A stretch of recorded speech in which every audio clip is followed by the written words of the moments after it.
My 6-year-old daughter exposed my wife's darkest secret. The grocery store was crowded on a Saturday morning, the kind of chaos that makes you question every life decision that led to weekend errands with a 6-year-old. My daughter Lily was sitting in the cart, swinging her legs, and humming something from that animated movie she'd watched 17 times in the past week. My wife Natalie was 2 aisles over comparing organic yogurt brands while I grabbed cereal. Normal. Completely, perfectly normal. Then Lily looked up at me with those big brown eyes that could melt steel and asked in her painfully loud child voice, "Daddy, why does Mommy take so many pictures of you sleeping?" I froze with a box of cornflakes halfway to the cart. "What do you mean, sweetheart?" She tilted her head like I'd asked something obvious. "At night, when you're sleeping, she takes lots of pictures with her phone. Sometimes she just stands there and watches you. I see her when I wake up to use the bathroom." The cereal box slipped from my hand and hit the floor with a hollow thud. An elderly woman beside me gave me a concerned look before moving past with her cart. My daughter continued swinging her legs, completely unaware that she'd just shattered something fundamental in my understanding of my marriage. "She watches me sleep?" My voice came out strained, trying to sound casual while my heart rate spiked. Does she do anything else?" Lily nodded enthusiastically. "Sometimes she touches your face really softly, and she whispers things, but I can't hear what she says. One time I asked her what she was doing, and she said it was a grown-up thing, and I should go back to bed." She paused, then added, "She looked really sad, Daddy, like when I broke her favorite cup and she tried not to cry." I picked up the cereal box with shaking hands, my mind racing through explanations that might make this normal. Natalie and I had been married for 8 years, together for 10. We'd met at a friend's wedding where she'd been the photographer and I'd been the best man. She'd taken candid shots of me laughing with friends, and later told me those photos showed something genuine she wanted to capture more of. We'd fallen in love over late-night conversations about art and life, and the strange beauty in ordinary moments. Photography was her passion, her career, her way of seeing the world. But this felt different, watching me sleep, taking photos while I was unconscious, and doing it enough that our 6-year-old had noticed multiple times. "How many times have you seen Mommy do this?" I asked carefully, kneeling down to Lily's level. She scrunched up her face in concentration. "Lots. Maybe, I don't know numbers that big, Daddy, but more than my fingers, more than 10 times. My wife had photographed me sleeping more than 10 times that our daughter had witnessed. How many times had it happened when Lily hadn't woken up?" Natalie appeared at the end of the aisle, 2 containers of yogurt in her hands, smiling at us. That smile I'd loved for a decade suddenly looked different, foreign. "What are we talking about over here?" she asked brightly, approaching with the casual ease of someone who had no idea their secret had just been exposed by a first grader. I stood up, forcing my expression neutral. "Just trying to figure out which cereal. You know how Lily changes her mind every week." Natalie laughed and ruffled Lily's hair. "Last week it was the one with the tiger. This week probably the one with the rainbow bird." She dropped the yogurt into the cart, and I watched her face carefully. No guilt, no nervousness, just my wife doing Saturday morning shopping like we'd done hundreds of times before. We finished shopping while I operated on autopilot, my thoughts circling around Lily's revelation. I studied Natalie's behavior for anything unusual, but she was perfectly herself, commenting on items we needed, checking our list on her phone, debating whether to try a new brand of pasta sauce. When we got home, I told Natalie I'd handle putting groceries away while she helped Lily with a puzzle. I needed time to think without her noticing the cracks forming in my composure. While organizing the refrigerator, I replayed every recent night. Had I noticed her getting up? I was a heavy sleeper, something Natalie had always teased me about. Said she could probably rearrange the entire bedroom and I wouldn't notice. I'd thought it was a joke, a loving observation about one of my quirks. Now it felt like an admission. That night, I lay in bed pretending to read while Natalie showered. Our bedroom looked the same as always. Queen bed with the navy comforter Natalie had picked out, 2 nightstands with matching lamps, her photography books stacked on her side, my technical manuals gathering dust on mine. The window overlooking our backyard, where Lily's swing set cast shadows in the moonlight. Everything familiar and suddenly suspicious. Natalie emerged from the bathroom in her sleep shirt, her dark hair damp and smelling like lavender shampoo. She climbed into bed beside me and kissed my shoulder. "You were quiet today. Everything okay?" Here was my chance to ask directly, to confront her about what Lily had said. But something stopped me. Maybe fear of what the answer would be. Maybe the desire to gather more information before showing my hand. Maybe just the cowardice of not wanting to blow up my marriage based on a 6-year-old's observations. "Just tired. Work's been intense." She nodded and settled against her pillow. "Well, sleep well. Love you. Love you too." I turned off my lamp and lay in the darkness, staring at the ceiling. Beside me, Natalie's breathing gradually deepened into sleep. I waited, forcing myself to remain still, to breathe evenly, to appear unconscious while every nerve in my body was alert. An hour passed, maybe more. Then I felt it, the subtle shift of the mattress as Natalie moved, the faint rustle of sheets. I kept my eyes closed and my breathing steady, fighting every instinct that screamed to open my eyes and confront her. Through my eyelashes, barely visible in the darkness, I saw Natalie sitting up in bed, just sitting there, looking at me. For minutes that felt like hours, she simply watched me. Then I heard the soft click of her phone being picked up from the nightstand. The faint glow of the screen illuminated her face, and I saw an expression I'd never seen before, something between grief and longing and a desperation that made my chest tighten. The camera shutter sound was barely audible, silenced, but not completely muted. 1 photo, 2, 3. She leaned closer, studying me through her phone screen like I was a stranger she was trying to memorize. Then she set the phone down and did something that made my blood run cold. She reached out with a trembling hand and touched my face, her fingers tracing my jaw with such gentleness, it felt like she was saying goodbye. "I'm sorry," she whispered so quietly I barely heard it. "I'm so sorry. I just need to remember." Remember what? What was she apologizing for? She withdrew her hand and lay back down, but I could feel her tension. She wasn't sleeping. She was lying there in the darkness while I pretended to sleep, both of us performing unconsciousness for different reasons. I waited another hour before carefully, slowly, shifting positions like a natural movement during sleep. Natalie's breathing never changed rhythm. She was still awake too, pretending. The next morning I woke to find Natalie already up, making coffee in the kitchen. Lily was at the table with her coloring books, cheerfully creating what appeared to be a purple dinosaur. Everything looked aggressively normal. "Morning," Natalie said, handing me a mug without asking. She knew exactly how I took my coffee after a decade together. 2 sugars, a splash of cream. "Sleep well?" The casual question felt loaded with meaning. Did she know I'd been awake? Had I moved or breathed wrong? "Yeah, fine. You? Great." She kissed my cheek and returned to scrambling eggs. I sat down across from Lily, who looked up and smiled. "Daddy, can we go to the park today? Please, please, please." "Maybe later, sweetie. Daddy has some work to catch up on." Natalie glanced over her shoulder. "On a Sunday? I thought you finished that project." "New one came up Friday. Sorry. Boring adult stuff." She studied me for a moment, then nodded. "Okay, Lily and I can go to the park. You get your work done." After breakfast, they left for the playground. I watched them drive away from our living room window, then immediately went to Natalie's office. It felt like a violation of trust, going through her private space. But she'd been photographing me without consent for months, maybe longer. Whatever trust we'd built had already been damaged. Her office was organized chaos. Photography equipment lined the walls, 3 cameras on a shelf, external hard drives stacked beside her computer, the walls covered with prints of her work, landscapes, portraits, event photography from the weddings and corporate functions she shot professionally. Her computer was password protected. I tried our anniversary date. Wrong. Lily's birthday. Wrong. I stared at the login screen, thinking, then tried her mother's maiden name combined with my birth year. The desktop loaded. Folders filled the screen. Client work clearly labeled by date and event. But there was one folder with no label, just a blank icon sitting by itself in the corner. I double-clicked it. Inside were subfolders organized by date, going back 3 years. My hands hovered over the mouse. Part of me not wanting to know what I'd find, but I'd come this far. I opened the most recent folder. Photos of me sleeping. Dozens of them. High resolution, clearly shot on her professional camera, not just her phone. Different angles, different lighting. Some close-ups of my face. Others showing me curled on my side. The timestamps showed they'd been taken over the past month, every few nights. I opened folders from earlier months. More photos. Hundreds of them. I scrolled back through the years and felt sick. This had been happening since Lily was 3 years old. 3 years of my wife secretly photographing me while I slept.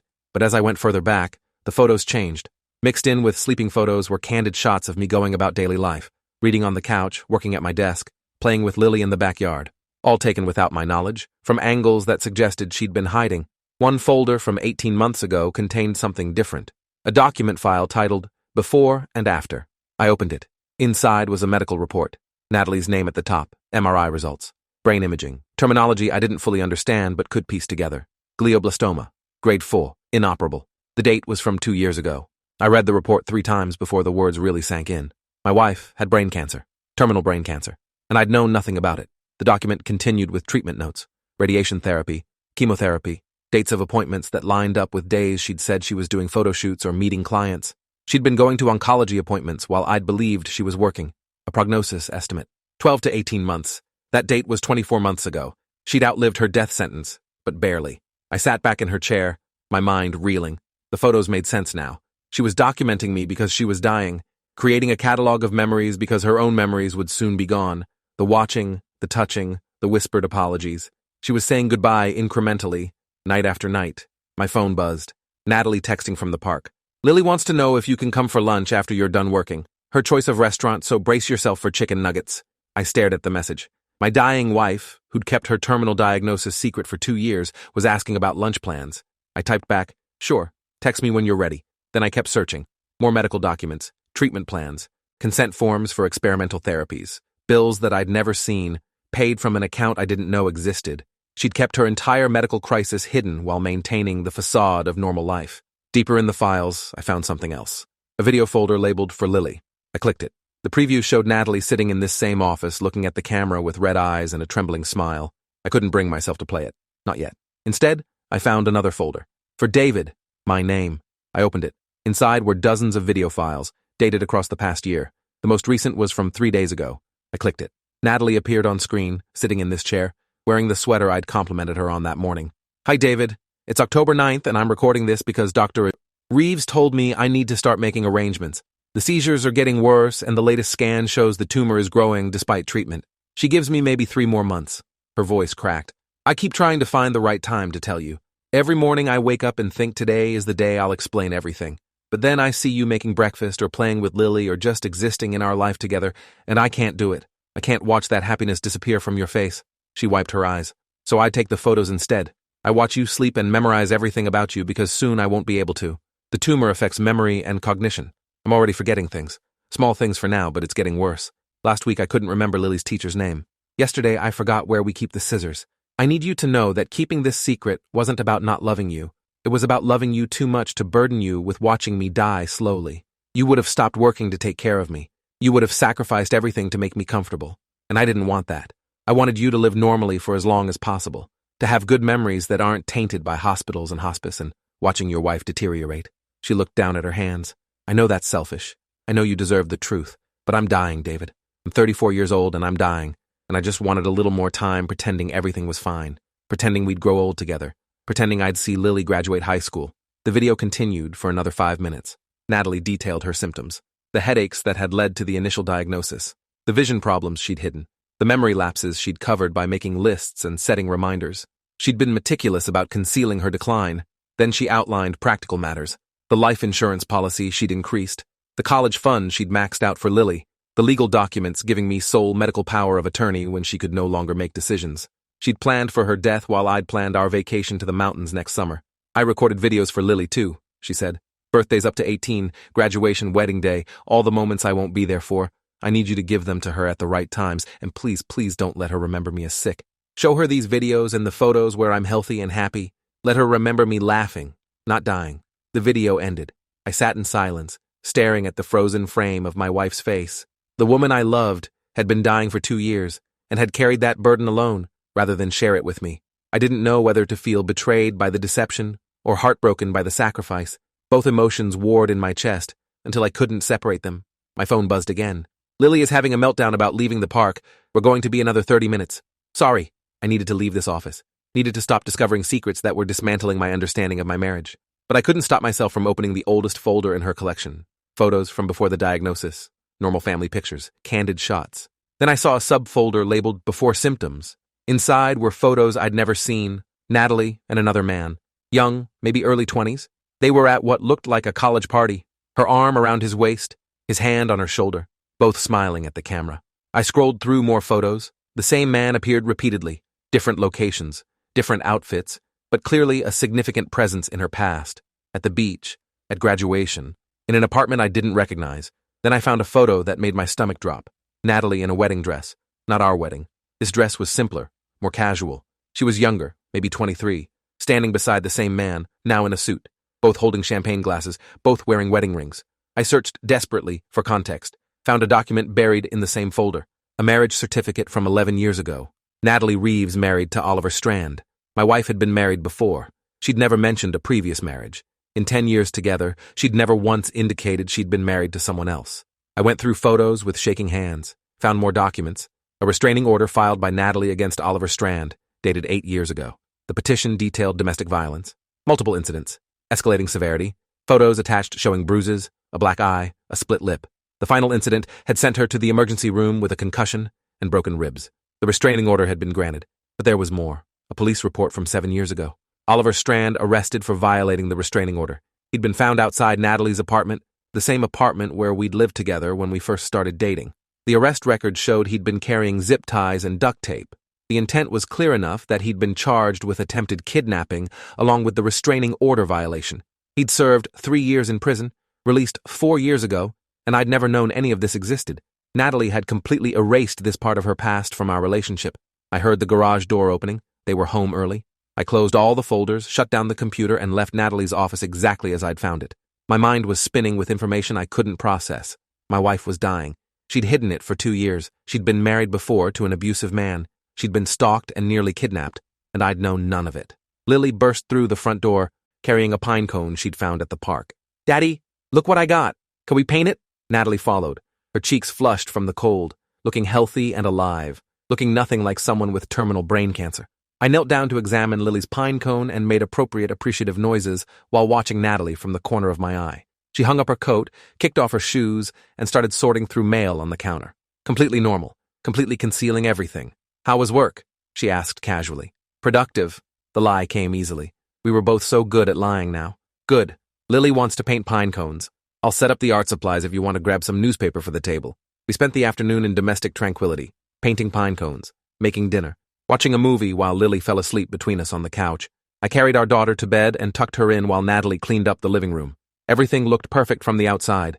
Happy family, loving marriage, beautiful life, all built on secrets and deception and the ticking clock of my wife's hidden terminal diagnosis.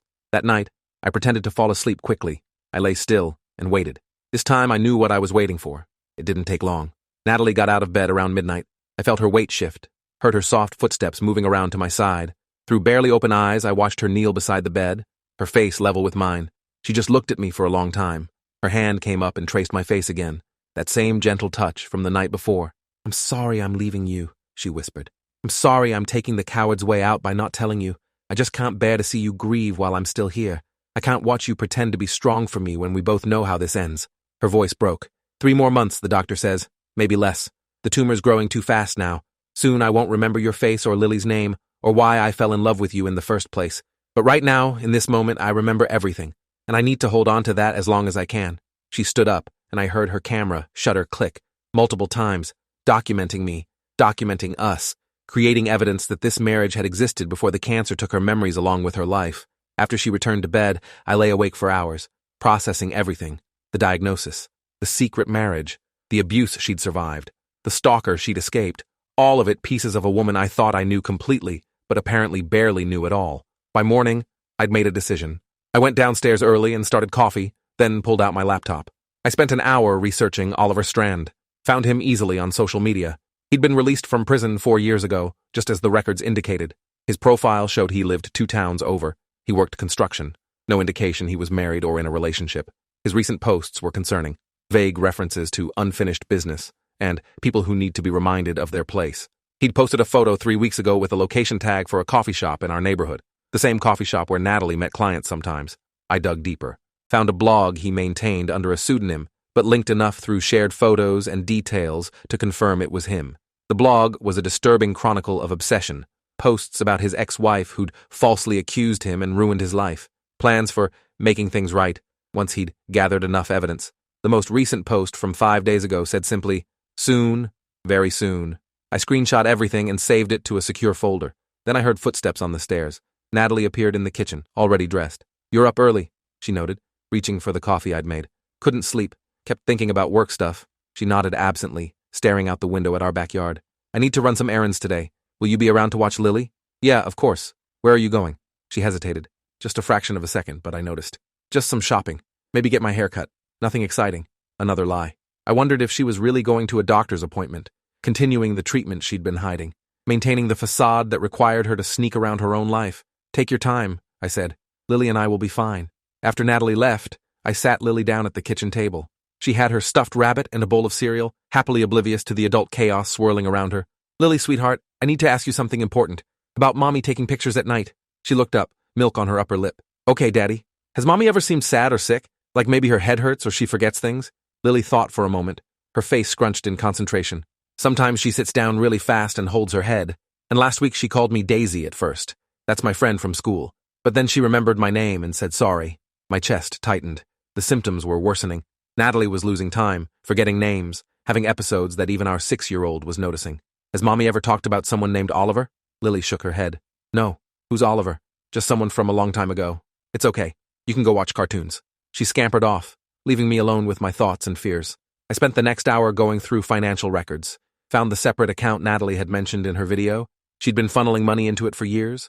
Life insurance policies, college savings, emergency funds. She'd been planning for her absence methodically. But I also found something else. Payments to a private investigator. Regular monthly payments for the past 6 months. I called the number listed on the transaction. A gruff voice answered, "Branson Investigations. Hi, my name is David Reeves. My wife Natalie has been using your services. I need information about the case." Silence. Then, "I'm going to need verification. What's your wife's date of birth?" I provided it along with other identifying information. The investigator, who identified himself as Raymond Branson, finally spoke. "Your wife hired me to track Oliver Strand's movements. She was concerned he'd found out where she lives. Wanted to know if he was a threat to her family. And he's definitely watching your house. I've documented him driving past at least a dozen times in the past month. Sitting in his car down the street, following your wife to the grocery store, the pharmacy, the hospital." My blood went cold. "Why didn't you tell her to call the police?" I told her exactly that. She said she'd handle it. Said she had her own timeline for dealing with him. Her own timeline. Because she was dying and wanted to protect us before she couldn't anymore. "Is he dangerous?" I asked, though I already knew the answer. "He's violated 1 restraining order already, spent 3 years in prison for it, and based on his behavior patterns, he's escalating. Whatever he's planning, it's going to happen soon. Your wife knows this. That's why she increased my monitoring 2 weeks ago." I thanked Branson and hung up. Then I called the police non-emergency line. I explained about the restraining order, the stalking, the evidence the private investigator had gathered. The officer who took my report was sympathetic, but not encouraging. "The restraining order expired 6 years ago. We can't enforce it now. And watching someone from a public street isn't illegal. We can increase patrols in your neighborhood, but unless he makes direct threats or contact, there's not much we can do." I hung up feeling helpless. My wife was dying. Her abusive ex-husband was stalking our family, and the legal system offered no protection. Natalie came home 3 hours later, looking exhausted. She went straight to the couch and lay down with a cold compress over her eyes. "Headache?" I asked, sitting beside her.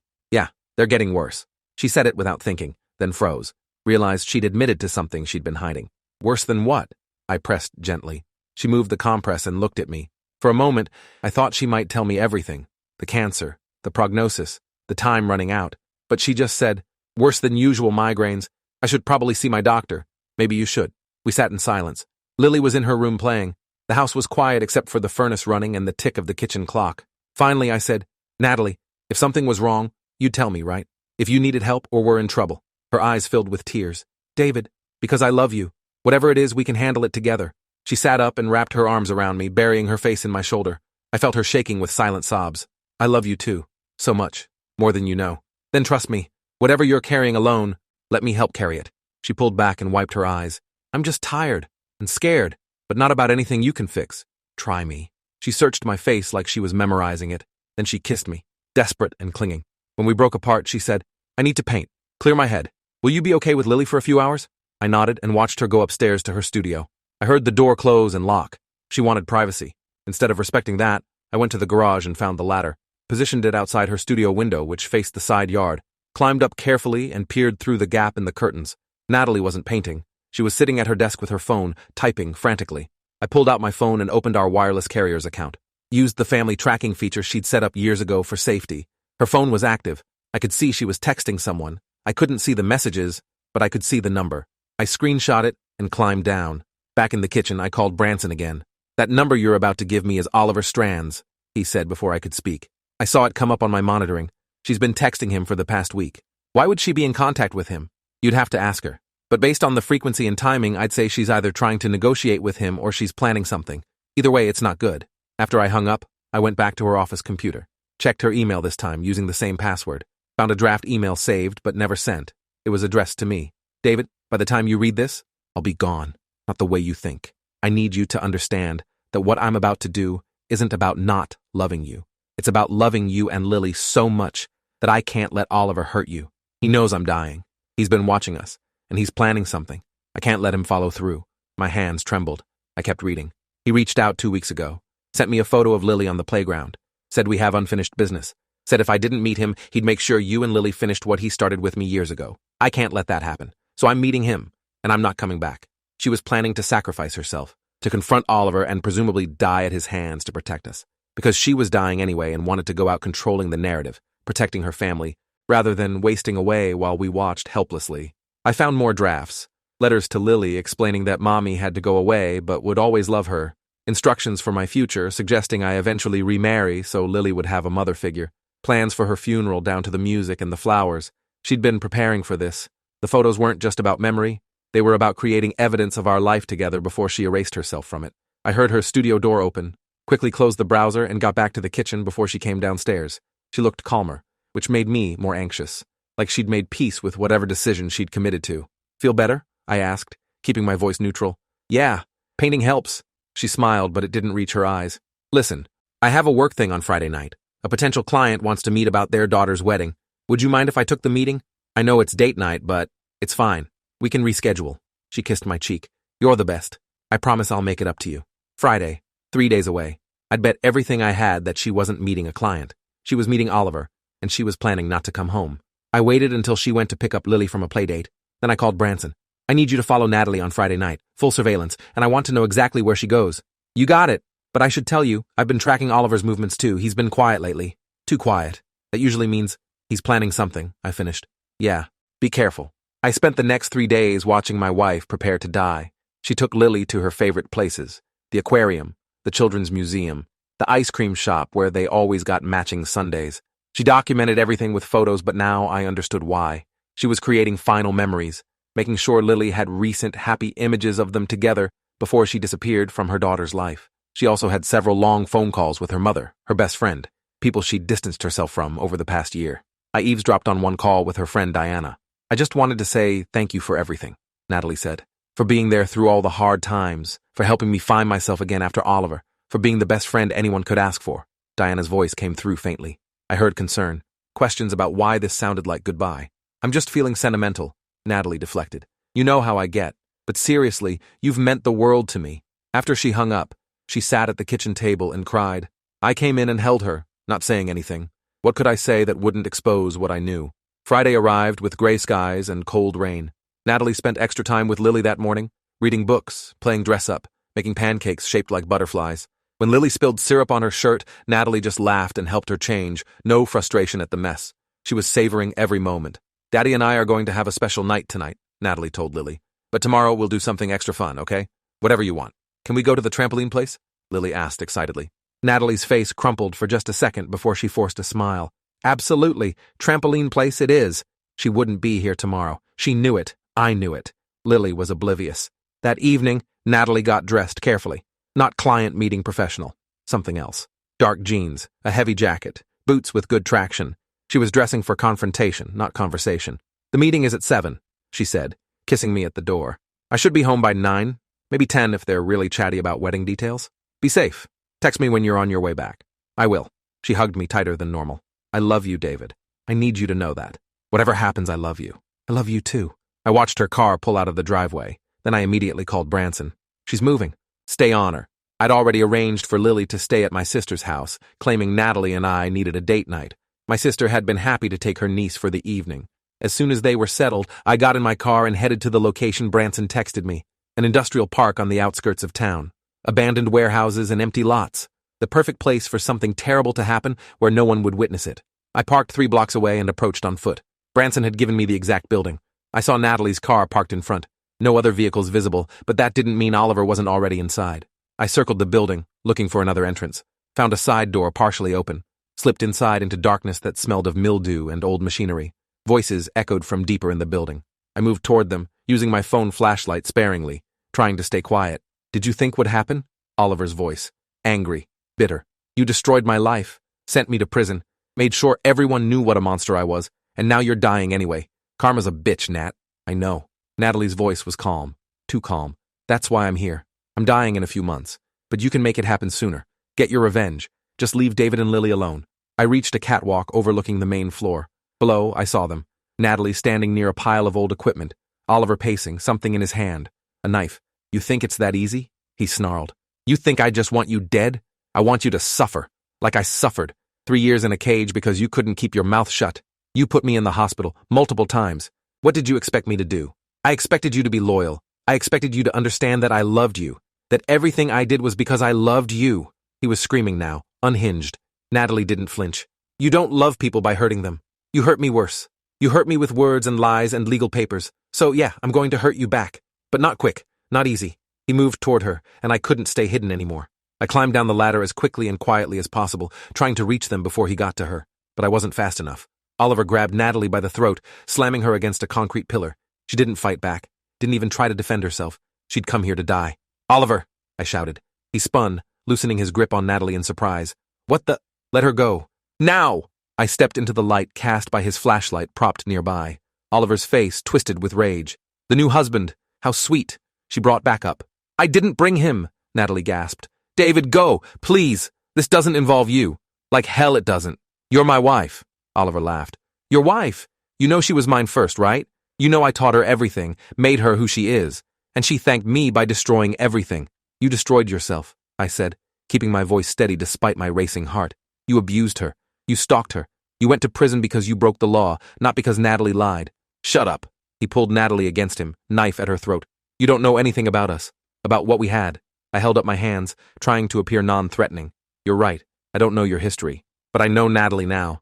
And I know she came here to protect our daughter. To protect me. Not because she wanted to." Oliver's expression flickered. "Protect you from what? From me? You think I'm the monster here? I think you're angry. I think you've been nursing that anger for years. And I think hurting Natalie won't make it better. It'll just make you a murderer. I'm already a monster. Might as well earn it." He pressed the knife harder against Natalie's throat. A thin line of blood appeared. "Last chance," I said, pulling out my phone.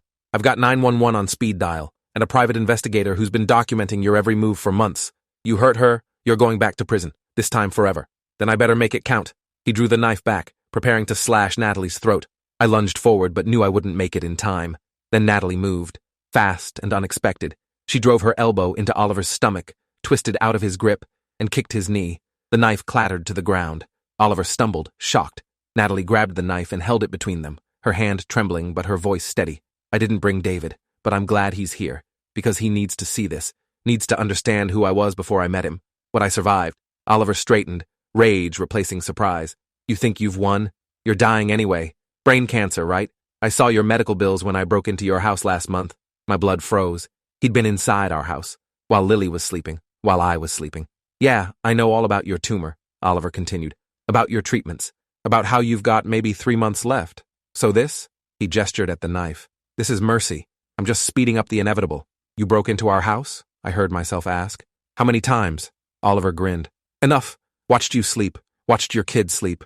Could have done anything. But I wanted Natalie to know I was there. Wanted her to feel hunted. Like I felt hunted by her accusations." "The photos," I said, understanding suddenly. "Natalie, you weren't just taking photos because of memory loss. You were documenting, creating evidence." She nodded without taking her eyes off Oliver. "I found evidence he'd been in our bedroom. Little things moved. My camera in slightly different positions. I started documenting everything in case something happened to me. So you'd have proof it was him." "How touching," Oliver sneered. "Building a case from beyond the grave. But here's the thing, Nat. I'm not stupid. I wore gloves, left no prints, no DNA. Your photos don't prove anything." "Maybe not, but the private investigator's surveillance footage does," I said. "He's been watching you for months. Has you on video breaking into our house, following Natalie, stalking our family." Oliver's confidence wavered. "You're bluffing." "Am I? Call the police right now. See who they believe. A man with a history of domestic violence and restraining order violations, or the dying woman he's been stalking." We stood in stalemate, Natalie with the knife, Oliver calculating his options, me between them, ready to move if he lunged. Then we heard sirens in the distance, growing closer. Oliver's eyes widened. "You called them before you got here." "Branson did," I confirmed. "The moment Natalie arrived, he's been documenting everything.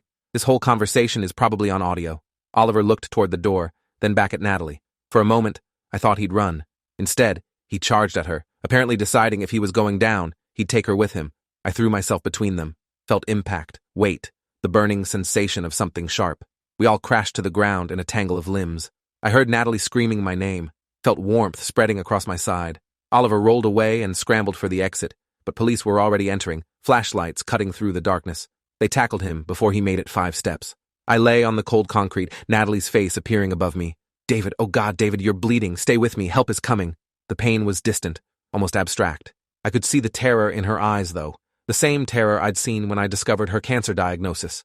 "I know," I managed to say. "About the cancer. Found your files, the videos." Her face crumpled. "I'm sorry. I'm so sorry. I should have told you." "Yeah," I agreed. "You should have, but I understand why you didn't." Paramedics appeared, pushing Natalie aside. I heard terms like knife wound and possible internal bleeding. Felt pressure on my side. Saw them loading me onto a stretcher. "Lily," I said, gripping Natalie's hand. Our daughter needs at least one parent. Don't you dare give up. Don't you dare let this cancer win without fighting. She nodded, tears streaming. I promise. I'll fight. For her. For us. They loaded me into the ambulance. The last thing I saw before the doors closed was Natalie standing in the rain, looking more alive than she had in months. I woke up in a hospital room to the sound of machines beeping. My side was bandaged and throbbing. Natalie was asleep in the chair beside my bed, holding my hand. She looked exhausted. When I shifted, she woke immediately. You're awake. Thank God. How long? 18 hours. You had surgery. The knife missed anything vital, but you lost a lot of blood. They said you'll be fine. Full recovery expected. And Oliver?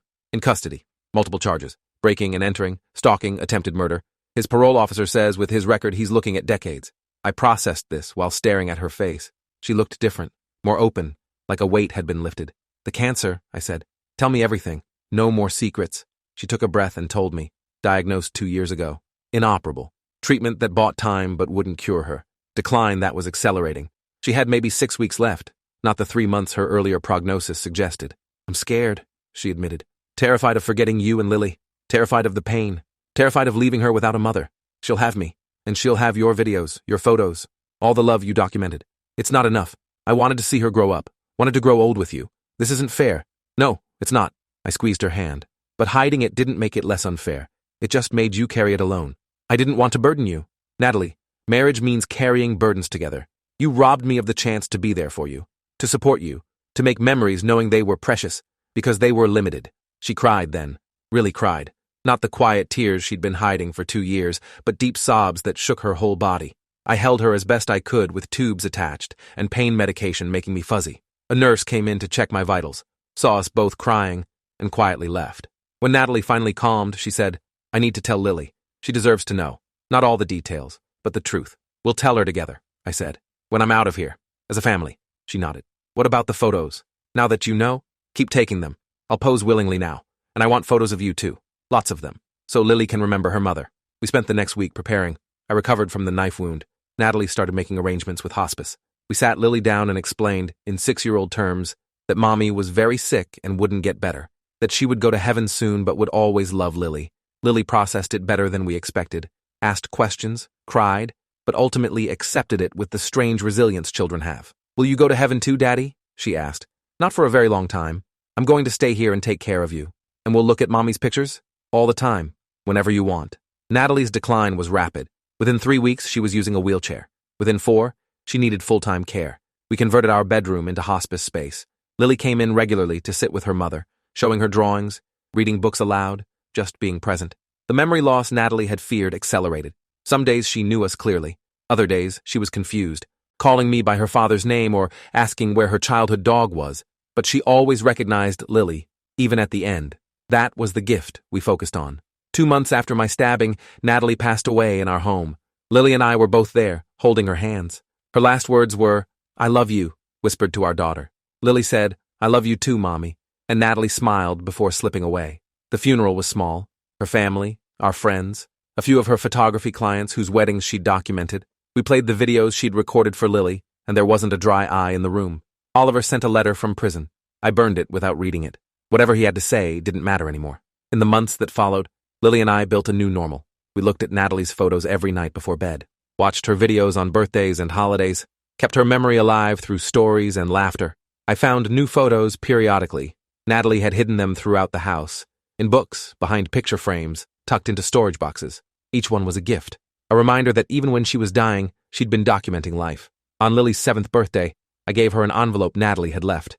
Inside was a letter and a series of photos showing Lily as a baby, a toddler, a child. My beautiful girl, the letter began. By the time you read this, I'll be gone. But I need you to know that every single day with you was a gift. You made my life meaningful. You gave me purpose. And even though I can't be there to watch you grow up, I'm so proud of the person you're becoming. The letter continued with advice, with love, with promises that death couldn't keep Natalie from watching over her daughter. Lily read it 3 times, then carefully folded it and put it in her special box where she kept treasures. Daddy? She said that night as I tucked her in. Yes, sweetie. I'm sad Mommy's gone, but I'm glad she left us so many pictures. It's like she knew we'd need them. She did know, and she loved us enough to make sure we'd remember. I'll never forget, Lily said fiercely. Even when I'm old like Grammy, I'll remember. I kissed her forehead. Good, because she'll never forget you either. Not really. Love doesn't end when someone dies. Years later, when Lily graduated high school, I played her the video Natalie had recorded for that exact day. My daughter, now 18, watched her mother speak to her from beyond death, offering pride, wisdom, encouragement. When it ended, Lily looked at me with tears streaming. She really thought of everything, didn't she? She loved you that much. Lily wiped her eyes and smiled. I know, and I love her too. Always will. The photos Natalie took of me sleeping still exist. Hundreds of them, spanning years. They're not creepy anymore.